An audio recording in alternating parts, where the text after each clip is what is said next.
Here are some red and blue tiles. We can say that these tiles are in the ratio of 4 blue tiles to 6 red tiles because, well, there's 4 blue tiles and 6 red tiles. We can write that down as blue to red, blue tiles to red tiles. And we could say that they're in the ratio of 4 blue tiles to 6 red tiles. And we write 4 to 6. If we want to increase the number of tiles but keep the same ratio, well, we can double it. Let's add the same number of tiles. Right? We've taken the ratio, 4 to 6, and doubled it. Let's think about it now. How many tiles do we have? Well, we've got 8 blue tiles, and what's that? 12. So we've got 8 blue tiles to 12 red tiles. And we see that they're still equivalent ratios to each other. We've got 4 to 6 and 4 to 6, but when we put it all together, it's 8 to 12. So we found that 4 to 6 and 8 to 12 are equivalent ratios. Well, what's another equivalent ratio to 4 to 6? We could put another set of tiles in here. Again, 4 blue tiles and 6 red tiles. Now we see that we have 12 blue tiles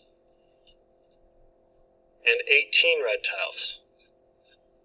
So 12 to 18, 12 blue tiles for every 18 red tiles.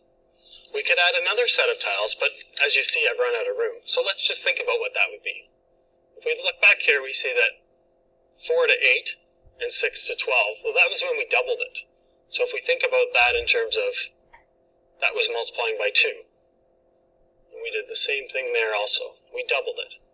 In this case, 4 to 12 and 6 to 18, well, we tripled it.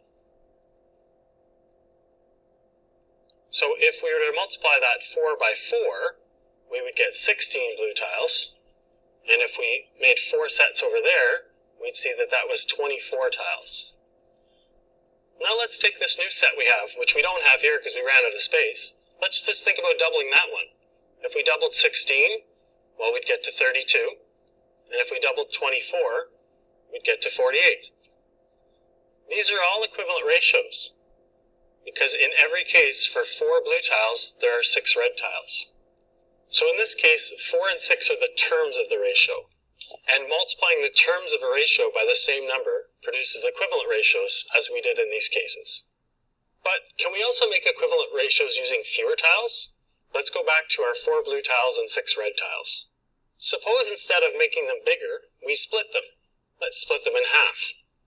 Well, 1/2 of 4 tiles, 4 blue tiles, is the 2 tiles. So let's move those out. And at the same time over here, half of our 6 red tiles would be 3 tiles. So we can also say that 4 blue tiles to 6 red tiles is equivalent to 2 blue tiles to 3 red tiles. And we can put that up here. And if you notice, instead of multiplying by 2 in that case, we were dividing by 2.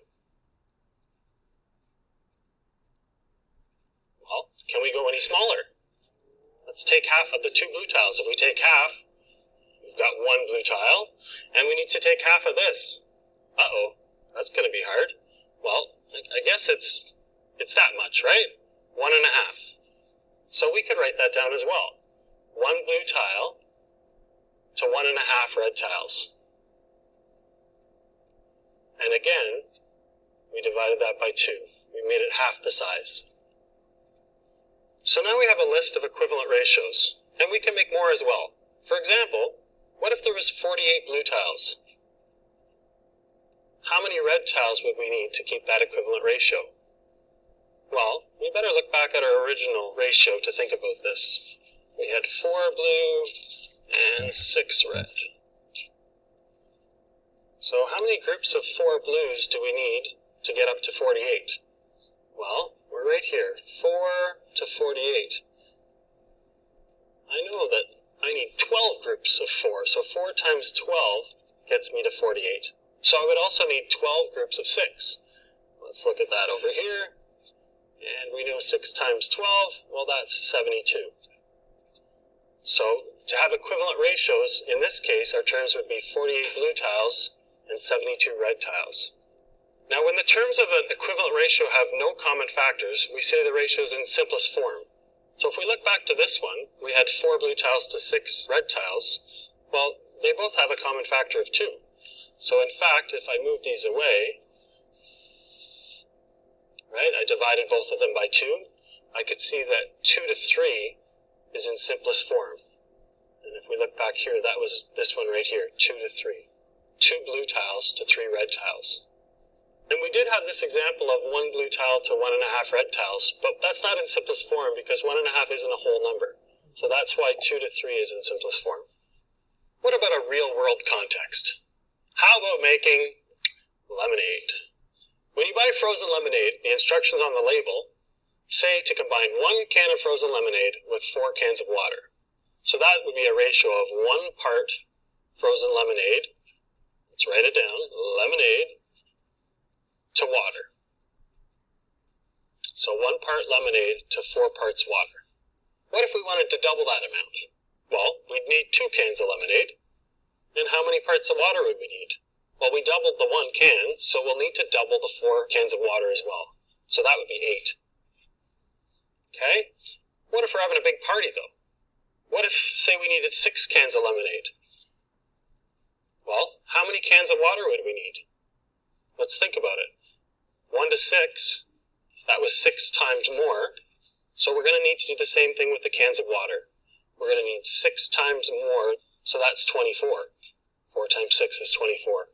So if we were making lemonade for a big party and we used 6 cans of lemonade, we'd need 24 cans of the water. Equivalent ratios compare terms of the ratio in a consistent or equivalent manner. And as we discovered before, we can write equivalent ratios by multiplying or by dividing terms of the ratio by the same number.